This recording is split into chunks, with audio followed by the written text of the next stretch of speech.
Guys কেমন আছো তোমরা? তো আজকে তোমাদের জন্য নতুন একটা ভিডিও নিয়ে এলাম। তো ভিডিওটা হচ্ছে তোমাদের তো সবাই জানো যে বাংলাদেশে অনেক বউ ব্যবসা হয়েছে। তো এইটা তুমি একটা কথা কইলে ভাই।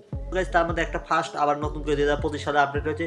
টিকটকার রাব্বি নাকি বাল নাম ওটা বলতে পারবো না। গাইস চলো আজকে ওকে লারা দিয়ে আসি টিকটকে। ফালতু কথা একদম কবি না। তো গাইস চলো ভিডিওটা শুরু করা যাক। তাকে তো লারা দেবই, তো তার আগে তার কিছু সুন্দর সুন্দর বকচোদিয়ালা টিকটক দেখেছি। বকচোদ বলতে বোঝো বোকাচোদা বাংলা কথা বলতে। ফাইন মারছে। তো গাইস তার কিছু টিকটক দেখে আসি, চলো দেখে আসা যাক।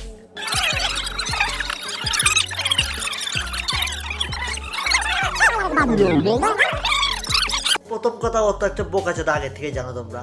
তারপরে কিন্তু গাইজ দেখতে পারতো যে গায়ে হলুদ হচ্ছে ওর। তো গাইজ যেমন ছাগলকে মানে আমাদের হিন্দু সম্প্রদায়ে যাতে বলতে হয় কিংবা অন্যান্য ছাগলকে বলি দেওয়ার আগে যেভাবে করে তো ওকেও একই অবস্থা। আর বলো কি তুমি সত্যি বলছো? এবং দাড়ি তো আছে, বকচোদের দাড়ি দেখে তো বুঝতে পারতো ছাগলের দাড়ি, যদিও বা আমারও আছে। হ্যাঁ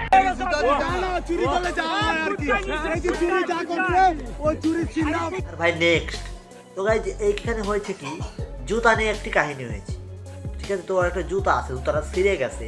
তো ভাই জুতা নিয়ে ভিডিও করার কি দরকার ভাই? জুতা তো সবাই পরে কম বেশি। টিকটকে শুধু তোর বইয়েরই জুতা, তোর জুতা ছিঁড়েছে, আর কারো জুতা হয় না। कोई बात नहीं, हम तो चूतिए हैं। বোকাচোদার জন্য কথাটি বললো, বোকাচোদার জুতা ছিঁড়েছে। গাইজ তুই কি হাঁকলে হাঁকতে টিকটক বানাবি? মরতে গেলে মরতে নেই, বউকে তখনও টিকটক বানাবি? ভালো হয়ে যা, এখনো সময় আছে। আমার বোঝো নাই, পাবলিক ঠিকই বুঝে গেছে।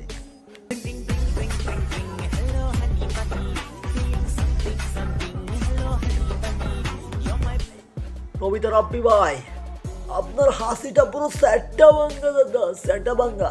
Oh my God! Wow! যদি ভিডিওটা ভালো লাগে অবশ্যই লাইক কমেন্ট শেয়ার এবং সাবস্ক্রাইব করবে যদি চ্যানেল নতুন থাকো। এবং পার্ট 2 চাইলে এবারে নবিতা রাব্বির কিংবা আর কার কিনে রোস্ট ভিডিও করবে যদি জানাও অবশ্যই একটা কমেন্টে ছোট্ট একটা কমেন্ট করে দিও, ঠিক আছে? তো দেখা হবে নেক্সট ভিডিওতে। এখন তো জানাই বাই বাই।